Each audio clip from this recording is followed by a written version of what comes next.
viral teacher na nag-live, na mo ng live sa TikTok. Anong una yung nag-reaction na napanood nyo? And anong paliwanag sa inyo ng teacher?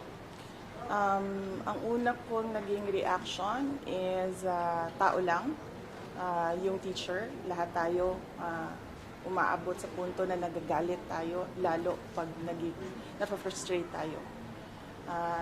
This is especially true sa mga teachers dahil ang mga teachers natin hindi lang isa na tao yung kausap nila. Ang isang klase ay merong from 25 to 45, sometimes 55 students.